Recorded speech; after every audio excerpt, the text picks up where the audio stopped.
Вы знали, что это чувство, когда вот вы слушаете музыку, у вас мурашки по коже, там волосы становятся дыбом, это называется или кожный оргазм, или фрисон.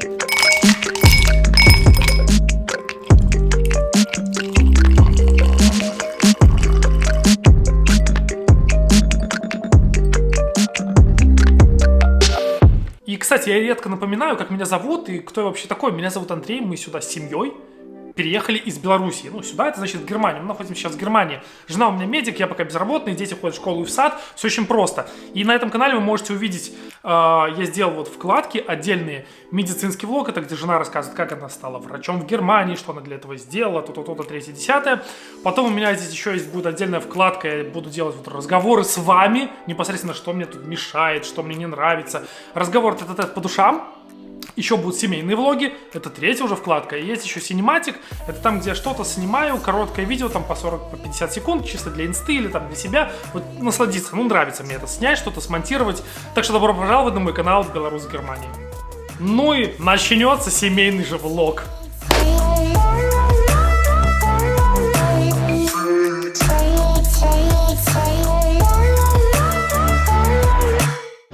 Так, всем привет! Сегодня мы решили выбраться в аутлет.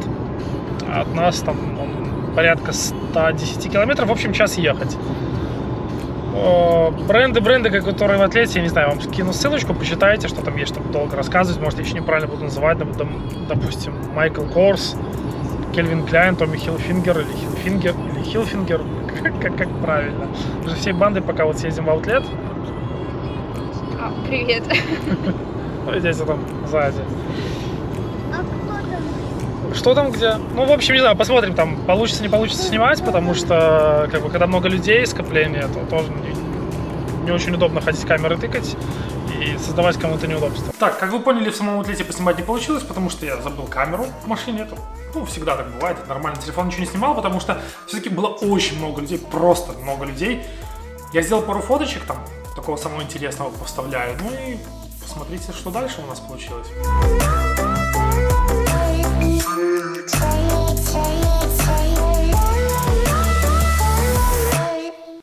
Подвинься, может.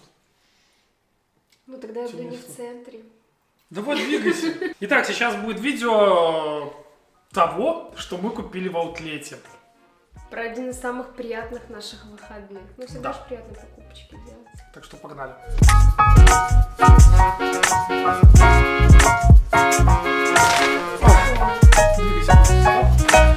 Так, ну все, начнем распаковку, будем просто доставать вещь, показывать и говорить, сколько она стоит. Начнем с чего? Давай Сонечки на рюкзачка. Выцегонила. О, боже мой, Ванс, самое интересное. Заставила. Сонин рюкзак. 21 евро, я помню. В общем, вот рюкзачок Ванс. 21 евро. Ну, я бы сказал, нифига не дешево. Дальше. Продолжаем с того же Ванса. Я себе байку купил. 23 евро сначала. 83. Потом 23. Сейчас самое мое любимое. Самое выгодное приобретение. Вот это вот. Вот этого раз, два, три. 3 пары вансов. Первое у нас то, что стоило 70, потом 46 и в итоге 19,90. Лимончики. Кстати, почему я именно взял сразу побольше, так как у меня проблема, у меня большой размер ноги, это вот если там 13, и я не то, что там выбирал по моделям, которые я хотел, вот хочу эти, я просто смотрел, где есть 13, и их мерил, потом, что у нас здесь по цене, были 75, потом 50, потом 35, это самые дорогие, походу, зеленые, огурчики, как раз под Рик и Морти, лимончики, огурчики. И последние 23 евро, но они такие самые, наверное, интересные, тоже стоили 70, потом 46, потом 23. Ну, обычные, черные, парадные. Все там, на собеседование носить там, тому подобное. Так, с вансами мы разобрались. Двигаемся дальше. Какой пакет? Ну, вот твое. Timberland. В общем, Timberland ехал за... Туфли интересные там подобрал, мокасины, которые стоили там порядка 170, потом они были на акции 90, 70 евро. Ну, Timberland это нормально. Кожаные. размеров уже не было. Так что единственное, что я взял, это штаны. У меня-то задница, как у жиробаса. Может, ну пускай же, люди и так не видят, что ли, это, да? Поэтому у меня вот с размерами всегда большая проблема. В итоге штаны эти стоили 89 евро. Я их взял за 30. Так, сейчас, наверное, самый интересный пакет. Самый дорогой. Самый дорогой пакет. Начнем. Платье жены. В общем, платье, я не знаю, как там оно будет видно, но платье и платье. В итоге стоило оно 189 евро. Мы его взяли за 56. 189. Я не видела, надо Говори было всем. два брать. Да, надо было два брать. Я там, кстати, видел пальто, которое стоило 800 и которое можно было купить за 150. Но суть не в этом. Дальше. Джинсы. Тоже для жены. Самые обычные джинсы, но просто на хорошей скидке. Которые стоили 129 евро, а мы взяли за 90. Что-то жена, конечно. Вот куда весь бюджет-то улетел, а? Я не видела, я думала, они за 30. Ну просто да, в основном они сейчас на скидке все были, это вот новое, видно, привоз. В основном джинсы были по 35 евро там на акции. Ты взяла джинсы за 90 евро, Теперь мать. я поняла, почему они лучше всего сидели. Я теперь понимаю, куда весь бюджет твой ушел. Там же, в Томе я все взял штаны красные. Это ж вот красный цвет, это... Ну я, конечно, поумнее человек, поэтому... Сейчас я свою цену оглашу. Ага, вот. Штаны стоили 99,90, соточка евро. Я их взял за 29,90, чтобы вы понимали. Дальше. Рубашечка. Я не знаю, меня эта рубашка очень впечатлила. Во-первых, ну, как бы она прикольно сделана. Тут куча таких фишек снизу. Вот там, блин, на рукавах определители есть, что у тебя брендовая вещь, как бы, ну, мне очень она зашла. Я, кстати, ее тоже одену. Посмотрите, как со стороны.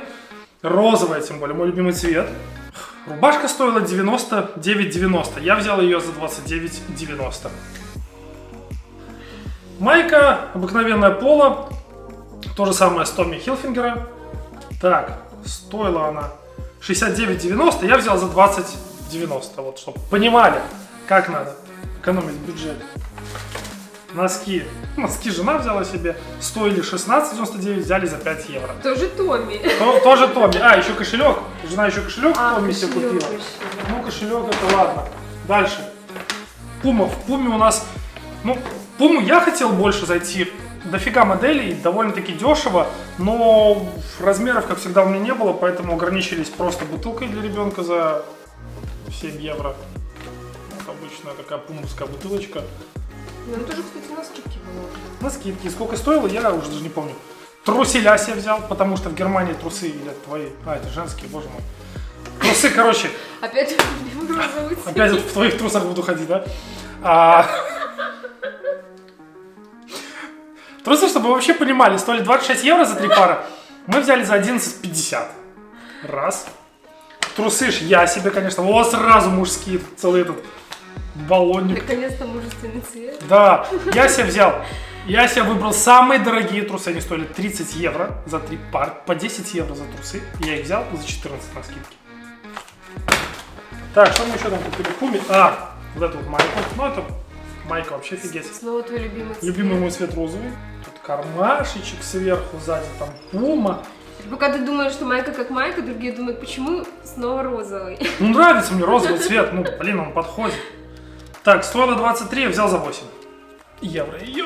Если вам видно. Осталось Кельвин Кляйн. Что у нас Кельвин Кляйн? Это не надо показывать. Побелел. Просто, в принципе, стоит сколько. Ну, скажи, сколько это стоило.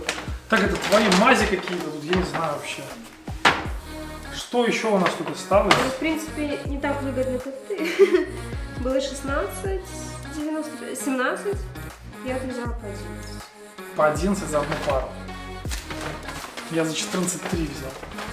Ну, в общем, У меня носки за 5. В общем, все. Наверное, пока вот на сколько мы евро заехали? Кстати, это Маски. для девочек будет интересно. Ну, для девочек, процентная скидка. 30%. Что это такое? Ну, это гели для душа и кремы. Короче, мазь мазью. Сейчас давай, наверное, немножко... 40% и 30%. Окей. А ты говоришь, я расточительная. Так, ладно, давай-ка немножко поснимаем, как это на нас хотя бы сидит, чтобы вы понимали.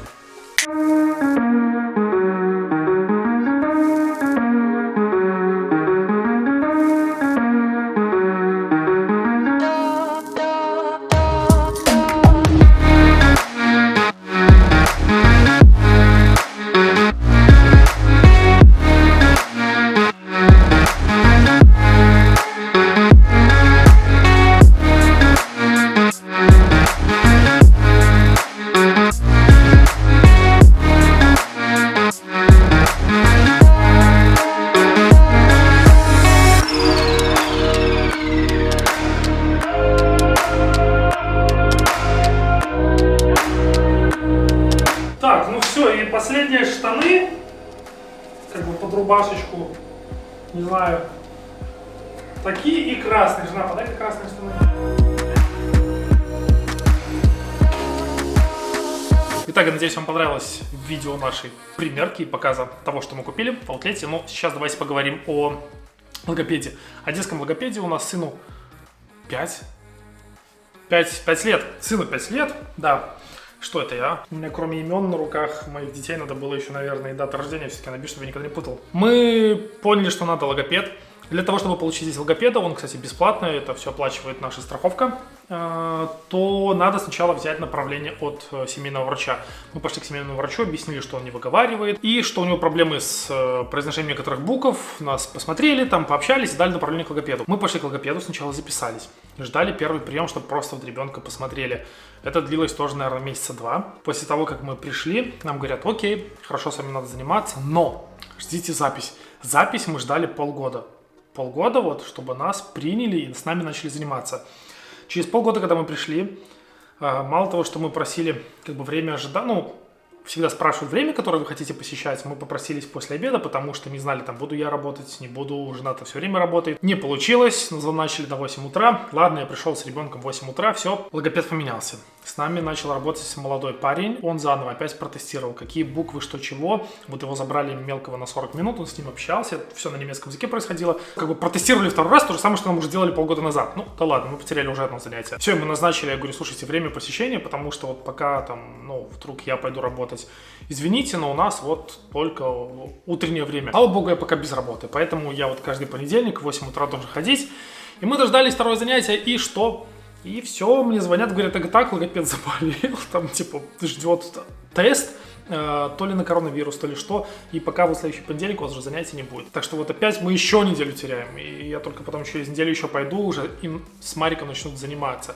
Так что логопед в Германии, ну как бы тут такая вещь, его очень долго надо ждать. Я реально, я не знаю, мы с этим не сталкивались в Беларуси, там, наверное, попроще, но здесь просто полгода мы просто ждали того, чтобы с нами начали заниматься. Полгода. Я не хочу сказать, это хорошо или плохо, чтобы там некоторые начнут кричать: вот, в Беларусь уехали, в Беларуси вы сразу получили логопеда. Ну да, тут есть такие нюансы, тут все очень надо много ждать, и мы это знали, так что... Но полгода. Так, не будем больше о плохом, как бы, да, это как бы не совсем страшно, главное, что уже это вот все пошло-поехало и начинает работать. Поговорим о даче. Жена, ты и я, мы вместе решили, что нам надо дача.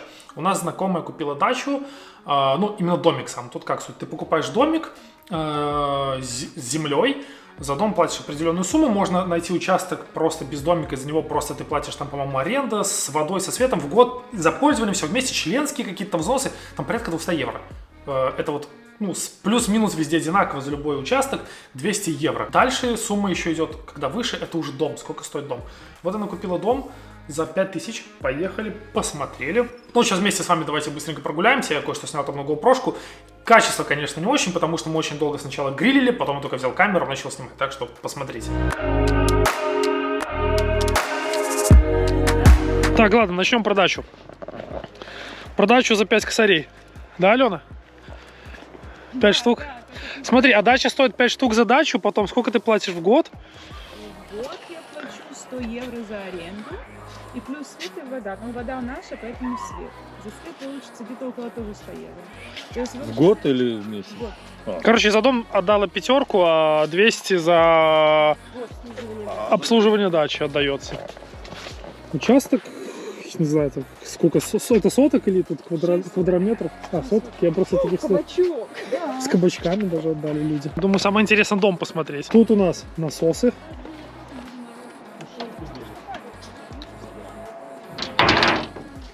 Короче, на даче есть вода, свет, все автономно. А, свет не автономен. Короче, ладно, наверное, что-то показывать.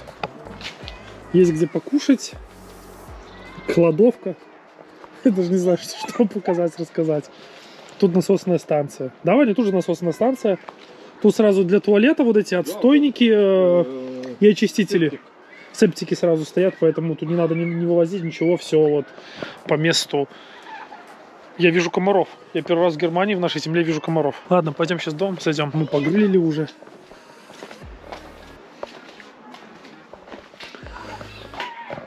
Так, типа летней кухни. Летней кухни и каминчик. Так, дальше. Вход. Закрывается все решеткой. Вешается решетка и закрывается. Так, возможно, тут будет темно. Я не знаю, сейчас включаю свет. Что это называется? Я даже не знаю, что это. Тоже нагреватель. Первая комнатка такая маленькая. Потом а-ля кухонька. Плитка, холодильник. Ну, кстати, с пивком. Ну, с безалкогольным. Потом у нас зал. Так, зал у нас с конфетами лакричными. Еще раз говорю, наверное, плохо все будет видно. Короче, тут есть еще и зал. Телек. Все вот, что вы видите, это было. Это вот люди оставили. Микроволновка старая, правда. Ванна, душ. Душ, кстати, с подогревом. Там вот ты его включаешь, он подогревает сразу воду. Поэтому туалет. И еще одна комнатка. Там уже соседи. В общем, вот цена 5 штук была вот именно за сам этот дом. Потому что тут можно дачи иногда найти там типа и за 500, и за 1000. Но там будет такая как бы лоханка маленькая, в которой там одна комната и все. А здесь полноценное строение с фундаментом здания, которое реально, я думаю, будет в нем и тепло. И никаких проблем. Плюс техника, конечно, вся не новая, но она в комплекте уже шла. Так, малые уже Xbox притянули. В общем, вот такой вот домик. Ну тебе как, жена, дача нравится? Да. Жалко не моя. Будем. Да, там ничего нету. Походили, посмотрели, участков надо с хозяевами разговаривать.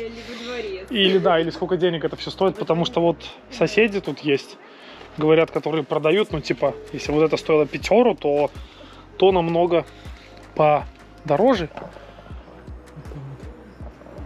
Там типа бассейник, тоже домик, но домик такой. 3 поросят был, вот это вот самый последний, который прокачанный, который там волк не мог сдуть. А там домик, который волк сдувал. И также мы узнали, что их соседи, тоже участок, вот там, где я снимал, если видно, с бассейном, они тоже продают этот домик. И было интересно, сколько? Евро 47. В субботу никогда, не заправляйтесь. Кстати, да, у нас уже сегодня суббота. Вот у нас дизель евро 47, супер Е10 евро 65, супер евро 71, супер плюс евро 88. Так, мы сегодня, кстати, должны были смотреть дачу рядом с дачей нашей знакомой, про которую вот я вам рассказывал. Про что я, конечно же, сейчас пристегнусь, успешно забыл. Так, ну что, дачу посмотрел. В общем, поснимать не получилось. Там и начальник этих участков, короче, толпа людей, а немцы они так очень сильно, да и не буду назойливым. В общем, хотят косарь 800. Домик однокомнатный, с кухней. Небольшая кухонька, комната, где можно, вот один диван стоит, еще поставить можно туда, наверное, еще 2 дивана. Бассейн небольшой, она там много чего, каких этих отдает устройств, там газонокосилка, там в кухне индукционная плита, телек, там вот все, что как есть, все остается, посуда, там, ну, до хренища чего доставляет. Мы вот с ней договорились, что еще раз я возьму жену, и с женой посмотрим, может тогда, если там поменьше будет людей, не так, как сегодня, это официально все такое вот было, и я даже, может, поснимаю. А так, в общем, вот 1800, я спросил, это конечная цена или нет, она говорит, еще можем разговаривать, я думаю, 1500 можно сбить. А в итоге вот ты платишь за сам дом, и там, по-моему, порядка 200 евро в год, это обслуживание, это вода, свет там и что-то еще там, я не помню уже. Так что... Не знаю, будем думать. Ну, мне лично понравилось. Конечно, надо что-то делать, там, газон подстричь, там, повыкорчевывать что-нибудь. У меня хоть и 2 левые руки, но ничего, попробуем, думаю. В итоге это, наверное, все, что я хотел рассказать в этом влоге. Что мы хотели рассказать, что тут мне помогала и жена. Вам спасибо за просмотр данного видео. Надеюсь, оно было интересно. Мы старались, снимали для вас. Так что ставьте лайки, подписывайтесь, может дизлайки, кому как нравится. Так что всем пока и до новых встреч.